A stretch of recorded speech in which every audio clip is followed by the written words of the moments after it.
तो पिछले एपिसोड में सोल स्वॉर्ड मास्टर भी सिंगयुन के टैलेंट को देख हैरान हो गया था और वो कहने लगता है कि यह तो इंसान और स्वॉर्ड का फ्यूजन है। लेकिन अब इसी के साथ हम देखते हैं कि वो इस बात से काफी गुस्सा भी होने लगा था, क्योंकि असल में उसने इसके लिए हजारों सालों तक स्टडी किया, लेकिन इसके बाद भी वो इसे नहीं सीख पाया। इसीलिए वो कहने लगता है कि यह तो अभी केवल 20 साल का है, लेकिन आखिरकार वो इसे कैसे सीख गया। इसके बाद वो हैरान होते हुए कहता है कहीं वो एम्परर जून का इनकारनेशन तो नहीं है। वहीं दूसरी तरफ हम देखते हैं कि लीके भी सिंगयुन के ऊपर गुस्सा होने लगा था, क्योंकि उसे यकीन नहीं हो रहा था कि सिंगयुन केवल अपने स्वॉर्ड का यूज करके इसे हरा पाएगा। इसीलिए उसे ऐसा लगता है कि सिंगयुन ने इसके साथ में कोई चालाकी की है। तब उसकी ऐसी बात सुनकर सिंगयुन उसे कहता है कि क्या सच में तुम्हें ऐसा लगता है कि मैं लिंग फेंग स्वॉर्ड एम्परर के सामने कोई चालाकी यूज करूंगा। जिसके बाद हम देखते हैं कि लीके अभी इसके बारे में कुछ भी नहीं बोल पाता। वहीं दूसरी तरफ हम देखते हैं कि स्वॉर्ड एम्परर इस बात से खुद हैरान होता है और वो सोचने लगता है कि लीके तो वैसे ही स्टेज 6 में है, लेकिन इसके बाद भी वो इसे नहीं हरा पाया। इसीलिए अब इस बात के वजह से उसकी हैरानी और भी ज्यादा बढ़ जाती है और फिर वो लीके से कहता है कि तुम इसके जितने अच्छे नहीं हो। और अब ऐसी बात कहकर वो इसे यहाँ से जाने के लिए कहता है। जिसके बाद हम देखते हैं कि लीके भी उसकी बात मानकर एरिना से बाहर आ गया था। लेकिन वहीं दूसरी तरफ लियार सिंगयुन के जीतने के वजह से काफी खुश होती है। तभी सिंगयुन सोचने लगता है कि मैंने तो इस वर्ड का यूज करके अपने ओपोनेंट को बहुत ही आसानी से हरा दिया। लेकिन इसके बाद भी हम देखते हैं कि उसे अभी भी इस बात के ऊपर यकीन नहीं होता, क्योंकि उसे ऐसा लगता है कि शायद यह चीज अनजाने में हुई होगी। लेकिन इसके बाद वो कहने लगता है कि सेंगान केंडो को हजारों सालों तक प्रैक्टिस करने के लिए सच में बहुत ज्यादा मेहनत लगती है और असल में इसे सीख पाना भी बहुत ज्यादा कॉम्प्लिकेटेड होता है, जिसके वजह से उसे ऐसा लग रहा था कि शायद वो इसे अभी पूरी तरह से सीख नहीं पाया है। इसीलिए वो सोचता है कि शायद अभी उसे इसके बारे में और ज्यादा प्रैक्टिस करनी चाहिए। लेकिन इसके बाद वो सोचने लगता है कि मैं तो गेल्विन केंडो को प्रैक्टिस करने के लिए जा रहा हूँ, लेकिन क्या इसके 13 स्वॉर्ड्स को रियल बैटल में यूज किया जा सकता है। अब इसी के बारे में पता लगाने के लिए वो यहाँ के दूसरे लोगों को भी चैलेंज करने का डिसाइड करता है। जिसके बाद हम देखते हैं कि इसकी बात सुनकर एक लड़का इसका सामना करने के लिए आ गया था और वो इसे बताता है कि मेरे पास में यिन यांग रिल्म की लेवल 3 वाली कल्टीवेशन बेस है और इसके अलावा मैंने स्टॉर्मी वेव्स के सेकेंड लेवल को प्रैक्टिस किया है। तब इसके बारे में सुनकर सिंगयुन उसे भी अपने बारे में बताता है और अब इस तरह से वो इसका सामना करने के लिए रेडी हो गया था। जिसके बाद हम देखते हैं कि यहाँ का मास्टर इनके बीच के मैच को शुरू कर देता है और अब इस तरह से वो लड़का अपने स्टॉर्मी वेव्स का यूज करके सिंगयुन के ऊपर अटैक करने के लिए चला गया था। लेकिन हम देखते हैं कि सिंगयुन भी इसके हर एक अटैक को बहुत ही आसानी से रोक पा रहा था और इसी वजह से वो लड़का अपने किसी भी अटैक से इसे कुछ नहीं कर पाता। जिसके बाद हम देखते हैं कि इसे इतने शानदार तरीके से फाइट करता हुआ देख स्वॉर्ड एम्परर की हैरानी अब और भी ज्यादा बढ़ गई थी, क्योंकि इतने पावरफुल अटैक होने के बाद भी सिंगयुन इसे बहुत ही आसानी से रोक पा रहा था और इसीलिए वो स्वॉर्ड एम्परर समझ जाता है कि सिंगयुन ने असल में इसे मास्टर कर लिया है। इसके बाद हम देखते हैं कि उस लड़के और सिंगयुन के बीच में फिर से फाइट होती है, लेकिन इस बार वो लड़का इसके अटैक को रोकने के लिए कुछ भी नहीं कर पाता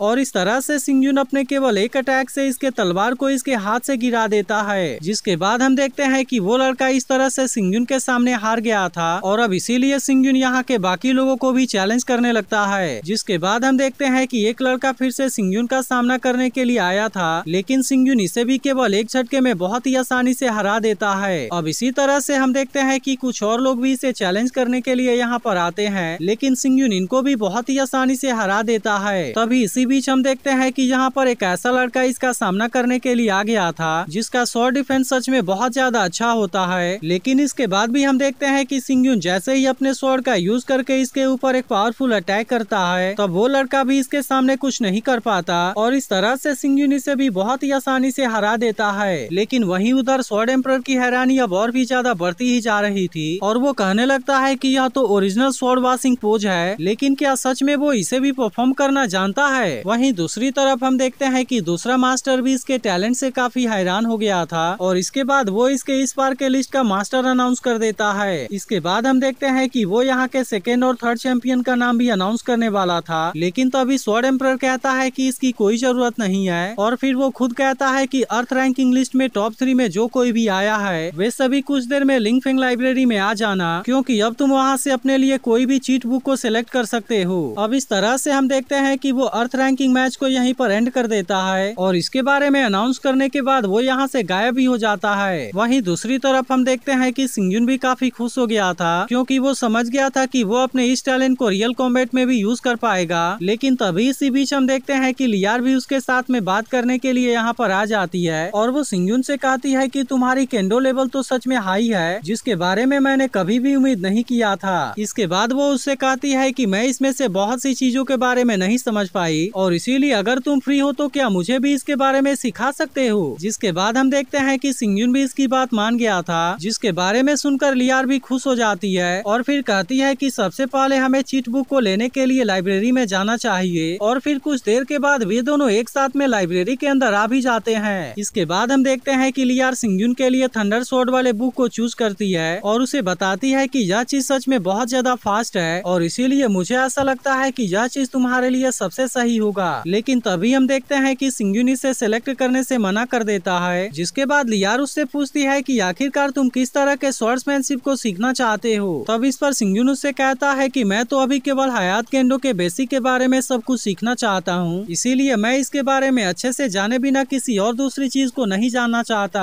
तभी इसी बीच हम देखते हैं कि सिंगयुन को अपने लिए एक बेस्ट बुक मिल जाती है, लेकिन इस बात से लियार थोड़ी सी परेशान हो गई थी और फिर वो सिंगयुन से कहती है कि यह तो बहुत ही बेसिक चीज के बारे में है, लेकिन क्या तुम्हारी स्वॉर्ड्समैनशिप सुपर नहीं है। और इसीलिए वो उससे पूछती है कि अगर तुमने पहले से उसे मास्टर कर लिया है तो आखिरकार तुम अब इतने बेसिक चीज के बारे में क्यों सीखना चाहते हो। तब इस पर सिंगयुन उससे कहता है कि इसके बारे में पहले सीखना बहुत ज्यादा कॉम्प्लिकेटेड था और इसीलिए मैं इसे शुरुआत से सीखना चाहता हूँ। तब इसके बारे में सुनकर लियार उससे कहती है कि यह बुक तो उतनी ज्यादा मोटी नहीं है और इसीलिए मुझे ऐसा लगता है कि तुम इसे बहुत ही जल्द बहुत आसानी से खत्म कर लोगे। इसके बाद वो इससे कहती है कि क्या इसे रीड करने के बाद मेरे साथ में शॉपिंग पर चलोगे। जिसके बाद हम देखते हैं कि सिंगयुन इसकी बात मानने के लिए रेडी हो गया था, लेकिन इसी के साथ वो इससे कहता है कि इसके लिए तुम्हें थोड़ा सा वेट करना पड़ेगा। अब इस तरह से हम देखते हैं कि सिंगयुन इस बुक के बारे में यहाँ पर पढ़ने लगा था, जबकि वहीं दूसरी तरफ हम देखते हैं कि लियू शियान अपनी टीम के साथ में दूसरे टीम के लोगों को बहुत ही आसानी से हरा रही होती है। पर तभी इसी बीच हम देखते हैं कि उसके बॉडी के अंदर कोई प्रॉब्लम भी होने लगी थी, जिसके बाद वो तुरंत अपने आइस पावर का यूज करके इसे ठीक कर लेती है। लेकिन असल में अब इस तरह से वो यहाँ पर ज्यादा टाइम के लिए नहीं रह सकती थी और वो येलिंग से कहती है कि मैं अब अपने लिमिट को और ज्यादा होल्ड नहीं कर पाऊंगी। जिसके बारे में सुनकर येलिंग उससे कहती है कि तुम तो पहले से ही यिन यांग के रिल्म में हो और इसीलिए तुम निर्वाणा रिल्म के लिए ब्रेक थ्रू क्यों नहीं कर लेती।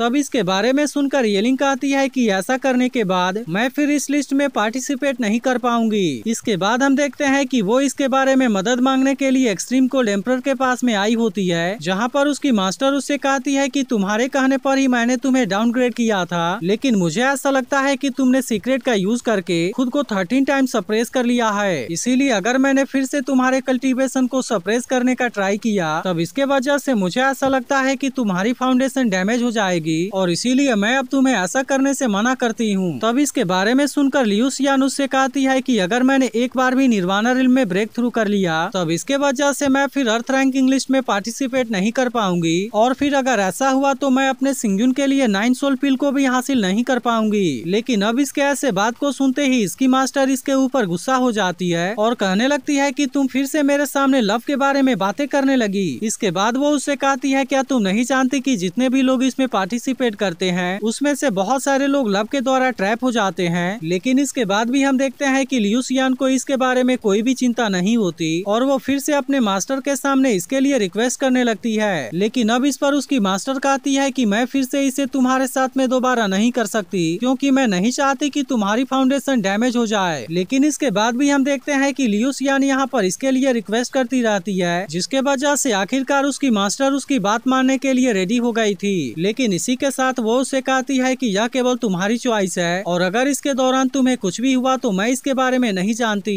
जिसके बाद भी हम देखते हैं कि लियू शियान इसके लिए मान गई थी और उसकी मास्टर उसे बताती है कि इस बार भी तुम्हें उतना ही ज्यादा दर्द होगा जितना दर्द तुम्हें पहली बार में हुआ था। तब इस पर लियू शियान कहती है कि लव के सामने ऐसा दर्द कुछ भी नहीं है और अब इस तरह से वो फिर से इसके लिए रेडी हो गई थी। जिसके बाद हम देखते हैं कि उसकी मास्टर अपने आइस का यूज करके इसके ऊपर अटैक करने लगती है और अब इस तरह से उसने फिर से इसके कल्टीवेशन को सप्रेस करने का प्रोसेस शुरू कर दिया था। लेकिन अब इसके वजह से लियू शियान को भी बहुत ज्यादा दर्द हो रहा था और इसके बाद एपिसोड यहीं पर एंड हो जाता है।